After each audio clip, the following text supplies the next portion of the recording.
Hola a todos los que siguen conectados en este foro de negocios de Forbes Colombia.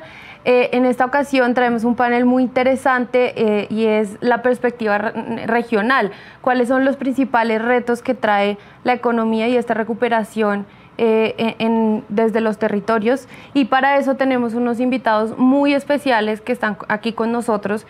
Con nosotros está Esteban Piedrahita, él es rector del ICESI. Muchas gracias por estar con nosotros, Esteban. Un placer, buenas tardes a todos. También está con nosotros Adolfo Meisel, es el rector de la Universidad del Norte. Muchas gracias por acompañarnos en este foro. Buenas tardes, María Camila. Saludos a los compañeros, a César y a Esteban. Gracias. Y a todo el público. Y está con nosotros también César Tamayo, él es decano de la Facultad de Economía de la Universidad de EAFIT. Muchas gracias por estar aquí con nosotros. Muchas gracias, María Camila, por la invitación y buenas tardes a quienes nos escuchan, a los rectores Esteban y Meisel.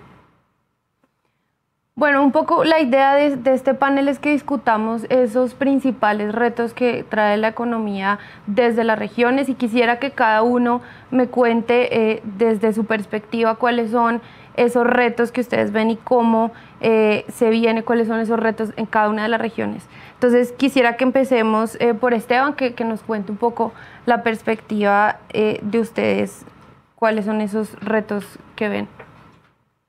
Claro, bueno, a ver, la pandemia en el Valle tuvo un comportamiento pues poco diferente al del resto de Colombia, porque si bien afectó mucho a sectores que son grandes empleadores como el comercio y las actividades pues, de entretenimiento y turismo, nuestro aparato industrial está muy enfocado en bienes, digamos, de abastecimiento crítico.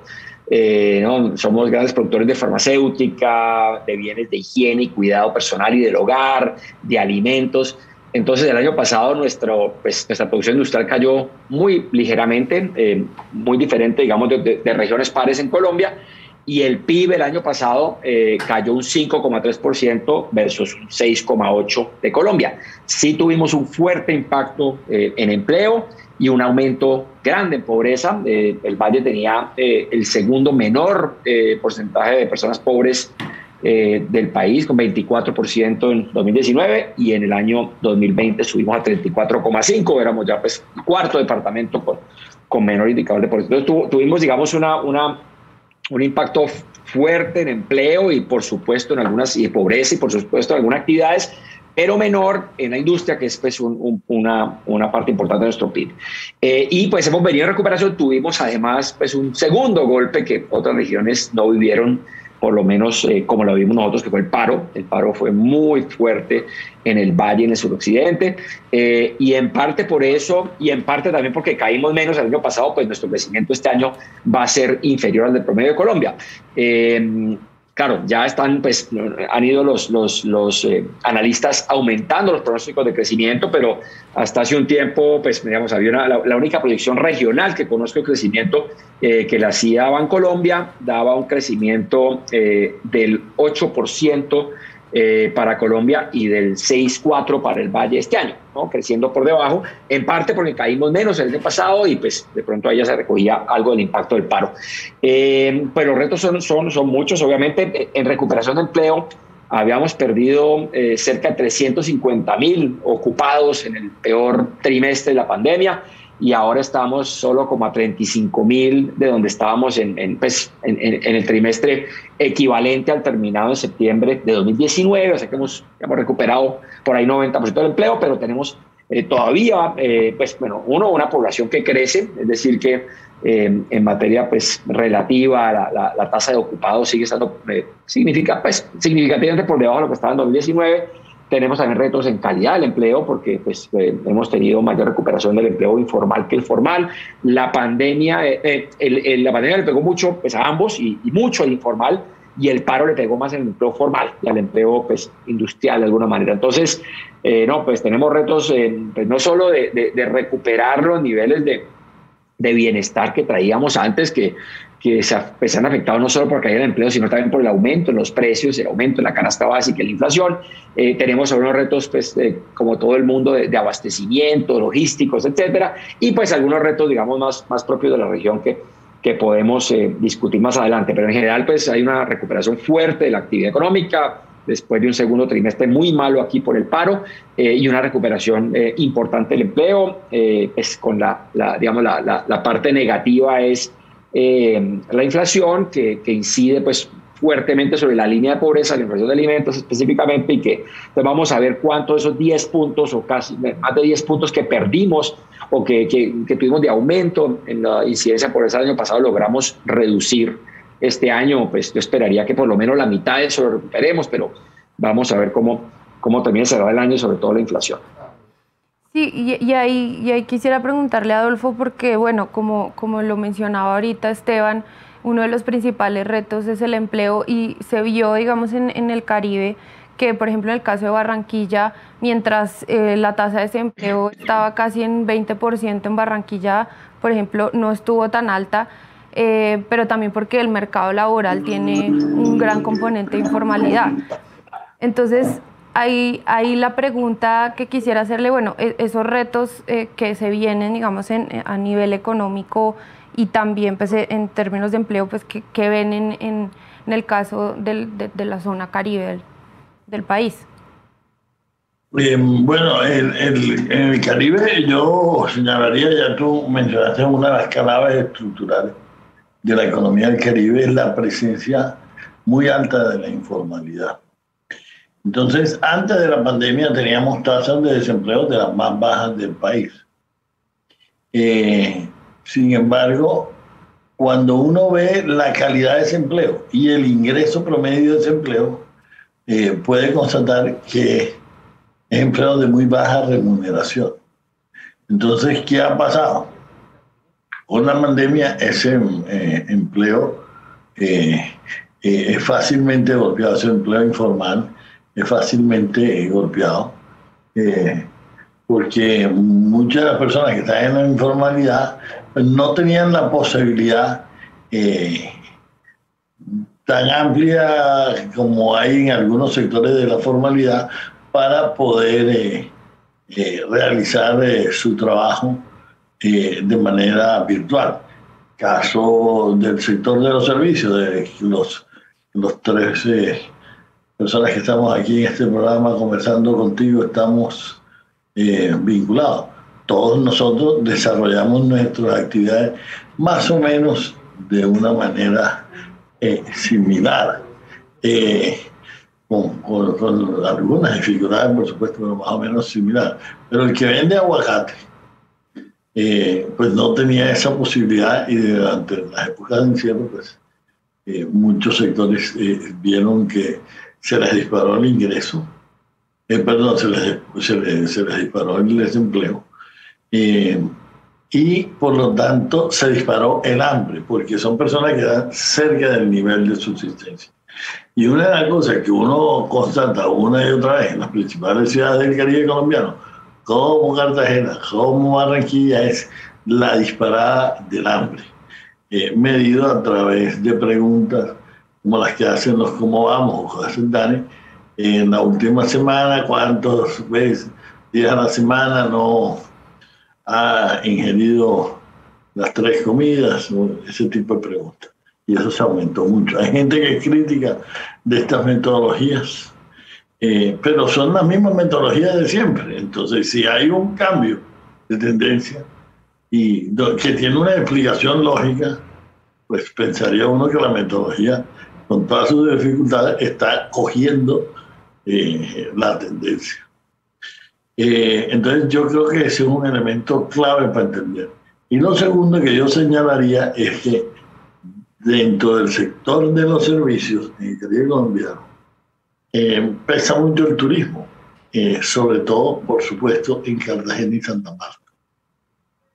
Y eso golpeó mucho a la región porque son 2 ciudades importantes dentro del conjunto de la economía regional, que tienen elaboramientos con sus zonas rurales en demanda de productos, de abastecimiento del sector agropecuario, entre otras cosas. Entonces se golpeó ahí vía el turismo, que estuvo cerrado en el mundo, todavía no se ha recuperado del todo, pero la ocupación llegó a estar a niveles que nunca creo yo que se habían observado, digamos, de manera tan global en el país. Entonces, eso es una, digamos, de las características distintivas de cómo esta crisis de la pandemia afectó al Caribe colombiano. De acuerdo, y para el caso de Antioquia, César, pues también hemos visto un golpe como le pasó a todo el país, pero ¿cómo ha sido, o cómo se ha visto esa recuperación y también, pues, por qué lados golpeó más la pandemia? Bueno, la verdad es que entre los retos, digamos, que tiene la región, sin duda, creo que en todo el país, pero recientemente me preocupa a mí quizás un poco más esta región, es el empleo. Pues poder seguir reduciendo la tasa de desempleo sigue siendo un desafío muy grande. Nosotros, pues digamos, la región de Antioquia en particular, por ejemplo, el área metropolitana de Medellín, no ha logrado reducir su tasa de desempleo a una tasa, digamos, a una velocidad lo suficientemente acelerada. Hoy, de hecho, estamos con unas tasas de desempleo superiores a las de ciudades como Bucaramanga, como Barranquilla. Entre las grandes ciudades, digamos, si bien no sufrimos un choque tan grande como producto de la pandemia, o incluso no nos pegó tan duro la primera mitad de este año, de todas formas, vemos que no desciende la tasa de desempleo como si lo hace, al mismo ritmo que lo hace en otras ciudades y en otras regiones, y eso preocupa bastante. Y pues si a esto le sumamos unas diferencias entre como subregiones de Antioquia, ¿cierto? Un problema, lo que los economistas llaman como un problema estructural de convergencia, donde hay unas diferencias muy grandes en las tasas de desempleo entre algunas subregiones de Antioquia, pues el problema se hace más preocupante, porque si bien pues en Medellín, digamos, una cosa es la informalidad puede estar cercana al 40%, por decir algo, pues en el Bajo Cauca esa informalidad en la región del Bajo Cauca puede ser cercano, superior al 70%. Entonces hay unas diferencias grandes entre las regiones de Antioquia que se le suman al hecho de que en el gran mercado laboral de Antioquia, que es el área metropolitana de Medellín, pues el desempleo no cede como quisiéramos o como está cediendo en otras ciudades del país. De acuerdo, y ahí les quisiera preguntar, que creo que es un poco la línea de lo que ustedes me han dicho. Hay unos problemas estructurales que ya venían desde antes. Está el tema de la pobreza ya venía aumentando. Por ejemplo, en 2019 subió un punto porcentual, por ejemplo, y los problemas de desempleo, pues ya estábamos a doble dígito antes de la pandemia. ¿Ustedes creen que de alguna manera la economía en cada una de sus regiones se ha transformado y de pronto ven oportunidades nuevas para impulsar ese crecimiento? No sé, en el caso del Valle, ¿cómo lo ven, Esteban? Pues sí, todo Colombia y bueno, la parte de América Latina tiene un reto gigante en empleo y a veces, pues tristemente, en estas crisis las empresas existentes pues a veces encuentran que pueden hacer eficiencias, aunque hacen un esfuerzo grande por tener empleo y terminan reduciendo empleo. Necesitamos nuevas fuentes de generación de empleo, tanto nuevas empresas o nuevos negocios en las empresas existentes. Digamos, las buenas noticias, pues yo creo que hay unas cuantas oportunidades que vemos aquí interesantes. Una es que pues, se ha visibilizado de manera bastante contundente, creo impactante, la fragilidad o digamos la optimización excesiva de las cadenas de suministro y la fragilidad pues de la dependencia de un solo proveedor como puede ser la China, y hay oportunidades, digamos, de relocalización industrial. Yo creo que sobre todo pues a las costas, y hemos visto aquí pues la llegada de ciertas empresas que están buscando pues diversificar un poco sus fuentes de suministro. Entonces creo que ahí Colombia tiene una buena oportunidad, sobre todo con empresas norteamericanas o que abastecen el mercado norteamericano.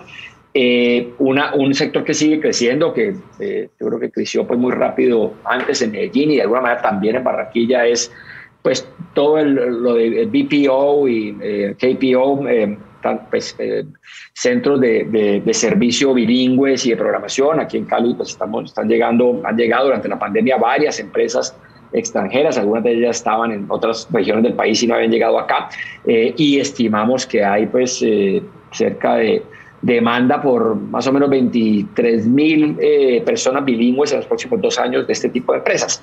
Y otro sector que venía avanzando de manera interesante antes de la pandemia y creo que lo seguirá haciendo es el de las frutas y hortalizas, con la llegada, sobre todo al norte del departamento, en zonas de media montaña, digamos, de empresas chilenas, mexicanas, norteamericanas, peruanas, de aguacate y otros productos. Entonces, pues sí, hay algunos sectores que han estado muy afectados.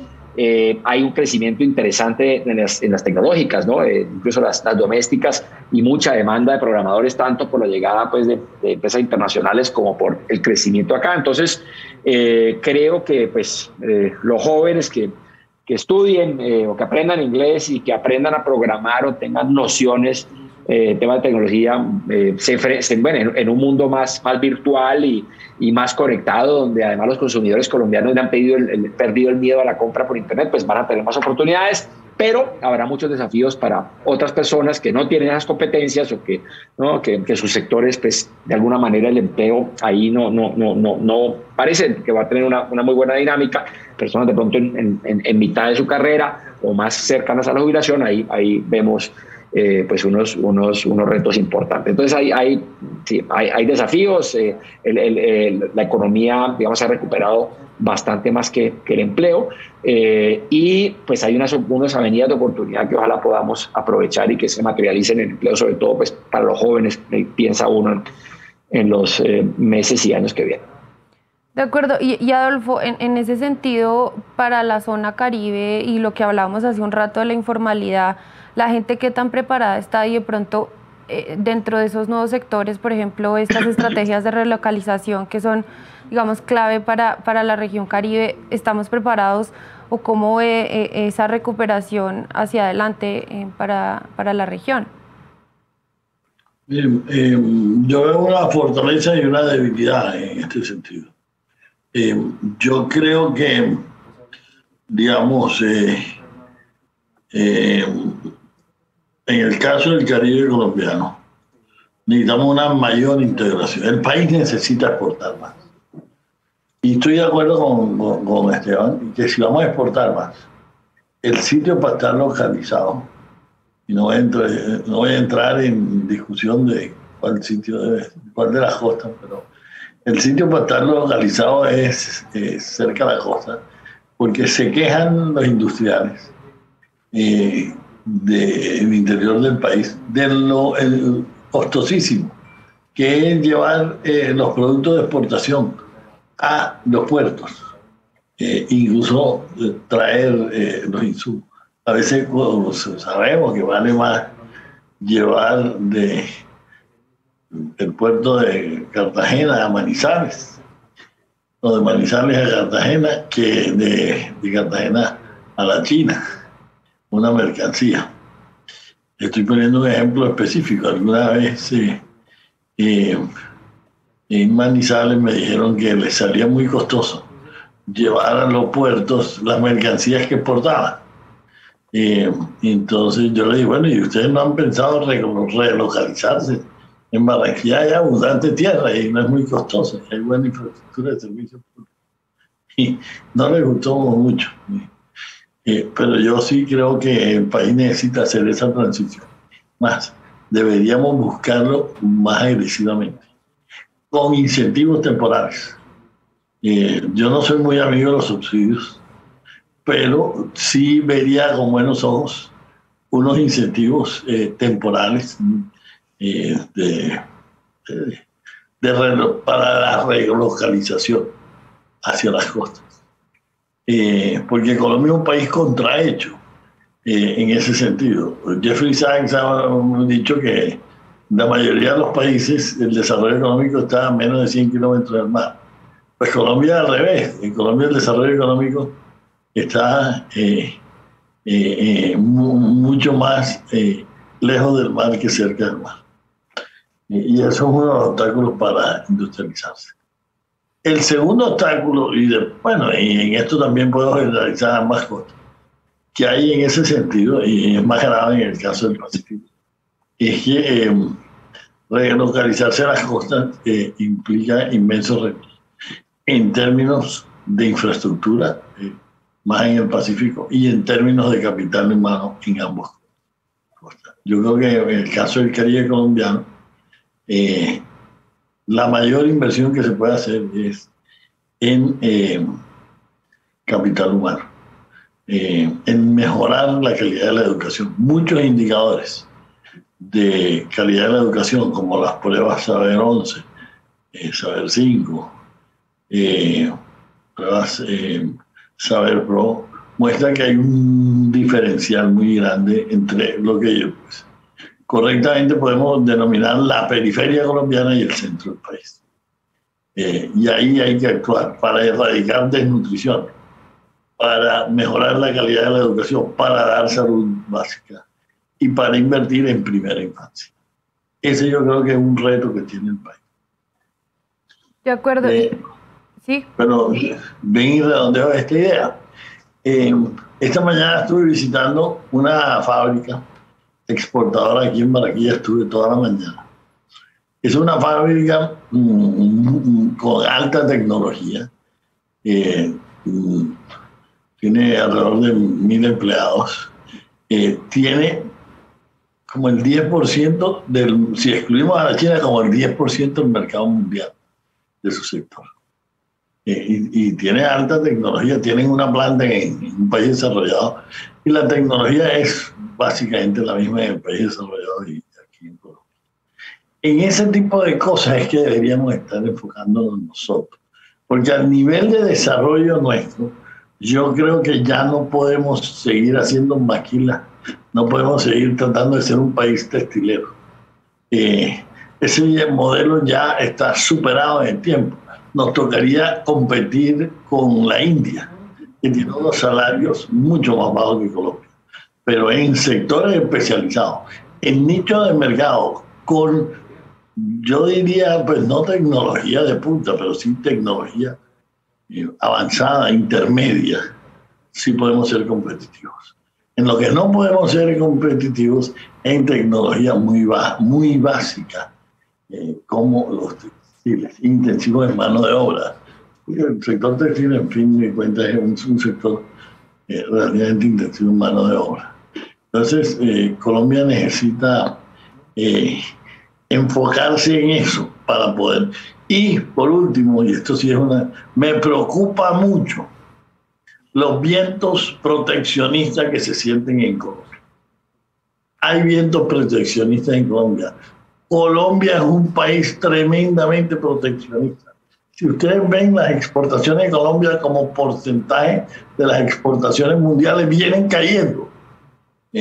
Algún analista decía que, bueno, exportamos ahora en términos absolutos más que hace 30 años. Sí, pero es que el mundo exporta muchísimo más que nosotros y como porcentaje. Entonces ese análisis, cuando es hecho sobre el nivel, está mal hecho. Nos estamos quedando rezagados con respecto al mundo, que cada vez es más abierto. Entonces, nosotros no podemos quedarnos atrás en esa carrera. Le quería preguntar a César precisamente que me parece pues muy a propósito de lo que venimos hablando, y es Antioquia se está posicionando, tiene una apuesta muy importante por ser claves en el tema de la cuarta revolución, por ejemplo.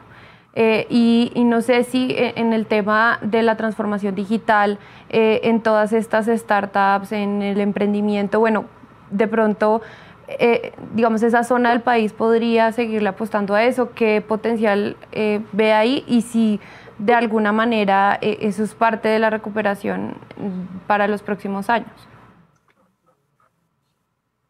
Bueno, pues A ver, aquí voy a hablar como un poco de varias cosas a propósito pues, de esa pregunta que me haces, María Camila, pero también de la que nos hacías originalmente de, bueno, ¿cómo vamos a revertir este incremento en la pobreza que se nos vino, ¿cierto? Producto de la pandemia y la recesión que se sobrevino a ella. Y sin duda, digamos, en el empleo y en la generación de riqueza y de empresa está la respuesta. Hablábamos hace un rato que el empleo es la principal preocupación de todas las regiones y del país. En Antioquia todavía, digamos, tenemos que crecer nuestra base empresarial mucho más. Yo sé que Antioquia quizás se reconoce como una región con mucha empresa, con mucha industria, pero de todas formas seguimos teniendo 87, 88% de la base empresarial en Colombia, en Antioquia, perdón, son empresas micro, ¿cierto? Al menos en el área metropolitana de Medellín son empresas micro, y si nos vamos al resto de Antioquia, pues esta cifra es todavía mayor, y son empresas micro que no crecen y no generan empleo, y entonces eso hace que persistan, digamos, estas grandes brechas entre subregiones al interior de Antioquia, donde uno puede tener índices o porcentajes de indicador de pobreza multidimensional de 6% en Medellín, pero del 23% en Urabá, ¿cierto? Y entonces ahí yo creo que sí se están haciendo cosas que están funcionando, pueden funcionar. Aquí a lo que se refería el rector Adolfo, pues claramente tenemos un problema de competitividad, porque tenemos un problema de infraestructura física, pero ahí pues yo creo que es difícil no ser optimista desde Antioquia cuando en la región se están desde hace unos años ejecutando un plan muy ambicioso de infraestructura física, casi 18 billones de pesos en corredores viales, que nos van a conectar con el Pacífico, que nos van a conectar con el norte y con el nororiente del país. Es que, miren, lo que decía el rector Adolfo es, digamos, una ilustración muy clara de los problemas que tenemos en las zonas más industriales o donde se genera más riqueza, como en Antioquia. Un camión desde Medellín a Necoclí, que es en el Urabá antioqueño, que es nuestra salida, digamos, al mar, puede tardar actualmente 13 horas, 14 horas fácilmente. La idea es que con estos corredores viales, con esta inversión en vías de 4G y las vías también al interior, esto se reduzca casi a la mitad. Entonces, por ahí hay algo de razón para ser optimista. La economía la recuperación de la economía de Antioquia la está jalonando sobre todo sectores un poco más tradicionales, como la construcción y la industria. En la construcción, pues ya vemos que los despachos de cemento gris pues vienen regresando a los niveles previos a la pandemia. Preocupa aquí un poco que el área aprobada para nuevas construcciones sigue sin despegar, entonces podemos encontrarnos en algún momento con un cuello de botella allí, pero bueno, digamos, ahí hay un reto y hay la oportunidad del sector de la construcción. La industria pues también viene creciendo a un ritmo muy interesante, pero digamos, hablando de esas oportunidades emergentes que mencionabas ahorita, María Camila, está pues digamos todo la inversión o la idea y el plan de atraer industrias de base tecnológica. Para esto se necesita formar capital humano, como decía ahorita el rector. Medellín lo está haciendo, pero estas son apuestas que toman tiempo. Estos son cosas que es difícil verlas en los próximos meses, y en paralelo vienen algunas iniciativas interesantes de economías nuevas, emergentes, que quizá todavía son incipientes, pero que eventualmente allí estará, digamos, la clave de los próximos años. El turismo de negocio, por ejemplo, en Medellín, el turismo de naturaleza para el resto de Antioquia. Hay unos proyectos interesantes de economía circular. En el norte del área metropolitana se está pensando en una gran planta para reutilizar residuos sólidos, generar energía. Y bueno, también hay buenas perspectivas, digamos, en la industria farmacéutica, con unas zonas francas ahí en el oriente de Antioquia. Entonces, en paralelo vienen una serie, digamos, hay unas apuestas sobre atraer industrias de base tecnológica, sobre generar capital humano para traerlas y para tenerlas aquí, para alojarlas acá, pero como eso toma tiempo, hay otra serie de industrias más pequeñas, emergentes, que están empezando, digamos, a mostrar un potencial interesante de recuperación para ser, digamos, la clave de la generación de empleo, de empresa, de riqueza y la reducción de la pobreza en los próximos años en Medellín y en Antioquia. Bueno, y para ir cerrando, les quisiera hacer la pregunta del millón y bueno, la que todo el mundo se está haciendo en estos momentos y es, bueno, se vienen unas elecciones en 2022 y los gobiernos locales definitivamente son parte importante de la recuperación. ¿Ustedes qué desafíos ven hacia adelante en ese sentido y si creen que de alguna manera las elecciones pueden o no frenar el crecimiento de la economía? Un poco la percepción es que de pronto en el primer semestre del otro año las cosas van a estar un poco frenadas. Bueno, ¿ustedes qué perspectivas ven en cada una de sus regiones? Si quieres, Esteban, podemos comenzar contigo. Sí, pues en teoría el siguiente año debería ser bueno para la ejecución de la inversión y el gasto de los gobiernos locales, ¿no? Es el tercer año de gobierno. Sin embargo, pues vienen, digamos, con mayor endeudamiento y con unos rezagos pues, de estos años difíciles y menos ingresos tributarios, y además pues hay ley de garantías, elecciones y demás. Entonces, pues yo no sé qué tanto la dinámica local va a contribuir a la reactivación, y por supuesto pues hay digamos, la incertidumbre y en algunos el temor por las elecciones presidenciales, pues donde el candidato que lidera las encuestas, aunque tiene pues unos porcentajes pues de votación aún muy bajos, pues no tiene digamos, puede decir que no tiene un sesgo muy pro empresa. Uno no ve, pues que viendo los datos que publicó el DANE ayer y pues cómo estaba desempeñando la economía este año, pues uno no ve ningún temor y al contrario ve como mucha actividad y optimismo incluso en los consumidores industriales, comerciantes. Pero bueno, vamos a ver cómo sí uno escucha de temor de empresarios, pues, sobre todo algunos, pues, digamos, tiene un sesgo político un poco más a la derecha, pero pues en términos generales, o sea, todavía no se siente nada de eso. Hay mucho consumo rezagado, muchos viajes que no se hicieron, muchas compras que no se hicieron, que están haciéndose ahora, y pues esperemos que las elecciones sean tranquilas y sean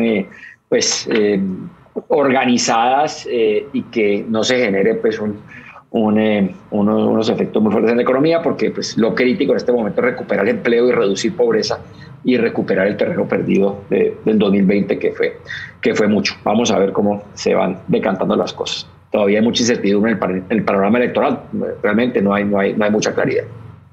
De acuerdo, y bueno, y Adolfo, ¿cómo ve el panorama en el Caribe? ¿Cree que de pronto se puede impulsar o no la economía el otro año o va a estar frenada la cosa por las elecciones? Bueno, yo creo que el sector privado, depende cómo se vaya desenvolviendo esto, va a estar un poco más frenado. Hay incertidumbre. En este momento hay incertidumbre, es muy temprano todavía. Todavía esto no se ha decantado y tenemos que a final de año tengamos un poquito más de claridad de cuál es el horizonte.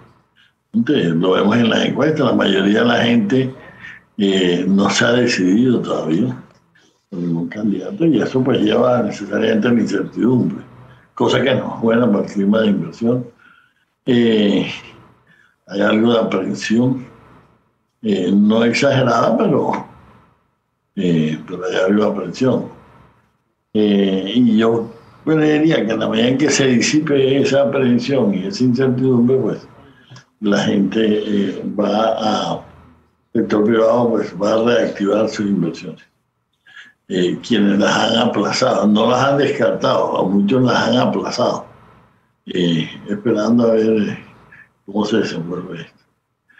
Lo segundo, tú decías sobre los gobiernos locales, ¿qué papel juegan los gobiernos locales aquí? Yo creo que los gobiernos locales tienen un papel importante en jugar, siempre y cuando inviertan los recursos en donde hay que invertirlos. El gran economista del siglo XX, John Maynard Keynes, decía que realmente no importa en dónde se gasta, sino que hay que gastar cuando hay un problema de falta de demanda. Pero es que este choque actual es más complejo que un choque de esa keynesiana, digamos. Aunque yo creo que aquí hay margen para una política keynesiana un poco más agresiva. Un amigo mío dice, yo he sido poco keynesiano, pero esta es una coyuntura que tiene elementos keynesianos. pero hay digamos, este fue un choque complejo porque es un choque de oferta que lleva a un choque de demanda y se retroalimenta. Entonces, normalmente se presenta o un choque de oferta o un choque de demanda y no ambos simultáneamente. Entonces, ante un panorama de esto, es muy importante no solo que se gaste, porque lo que viene es el gasto donde sea. Ahí se decía, entierra el lingote de oro y después que la gente perfore para buscar estos lingotes y eso genera más demanda y aumenta el empleo. No, aquí hay que poner la plata en programas estratégicos.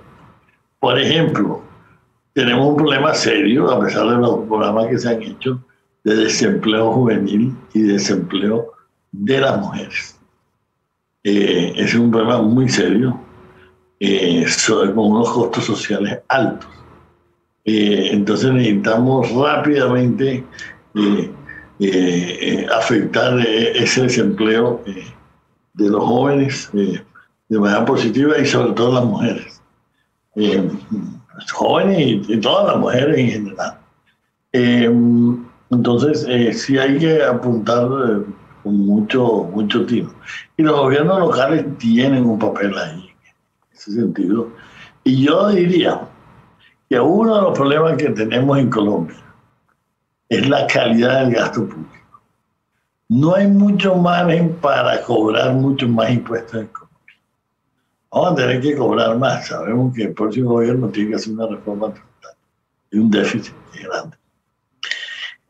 Pero no hay mucho margen para aumentar el gasto. Y lo que tenemos que hacer es redireccionar el gasto hacia aquellos sectores más estratégicos. Incluso, voy a decir aquí un gran tema. Creo que nosotros estamos sobredimensionando la importancia de la inversión en infraestructura. Creo que está sobredimensionada. Creo que estamos invirtiendo en capital humano. Y que cualquier estudio de rentabilidad de inversión puesto sobre una balanza, la inversión en capital humano da una rentabilidad mucho mayor que la rentabilidad en infraestructura. Mucha de la infraestructura tiene una rentabilidad bajística. Entonces, yo sí pensaría que debemos redireccionar en los próximos años recursos de inversión hacia el gasto, hasta la inversión, el gasto social específicamente en capital humano, primera infancia, por ejemplo, que tiene una rentabilidad social impresionante. Los niños que están desnutridos en la primera infancia no desarrollan su potencial intelectual al máximo y luego tienen problemas en la vida cognitivos y de salud. Entonces, el costo para la sociedad es terrible. De acuerdo. Y César, ¿qué panorama ves en la región para lo que se viene en 2022 pues, en el gasto, como lo hablaba hace un rato Adolfo, en el gasto público y por otro lado en las elecciones de 2022? Bueno, yo debo decir que veo algunos riesgos, no puedo ocultar que veo algunos riesgos, pero también unas oportunidades, y aquí me explico. Veo unos riesgos con que esta época electoral, esto siempre sucede en época electoral, permee el funcionamiento de la operación de los gobiernos locales, que llegase a politizar en alguna medida los proyectos, la contratación, la inversión de estos gobiernos locales y regionales. En particular, pues tengo que referirme a Medellín, donde, digamos, si bien en Antioquia existe, pareciera pues haber como más alineación con los criterios más técnicos, con el trabajo conjunto con las empresas, en Medellín aparece o se nota un ambiente un poco, no sé si la palabra es desconfianza o de fragilidad en las relaciones que históricamente han sido muy sólidas entre empresa, sociedad y gobierno local. Parece haber una especie como de debilitamiento en esas relaciones, y allí la polarización, digamos, no nos ayuda. Porque pues los gobiernos locales que tienen alguna u otra tendencia política pues terminan como o pueden terminar digamos politizando en alguna medida su gestión en los próximos meses, y eso tengo que decirlo con toda sinceridad, me preocupa, y me preocupa en particular en Medellín. Ha habido, como creo que todos quienes nos ven y nos oyen y mis compañeros de panel son conscientes, pues ha habido un rifirrafe constante entre la alcaldía de Medellín, por ejemplo, y los sectores empresariales, y a mí sinceramente me preocupa eso, y me preocupa eso en un contexto de elecciones, y allí veo los riesgos.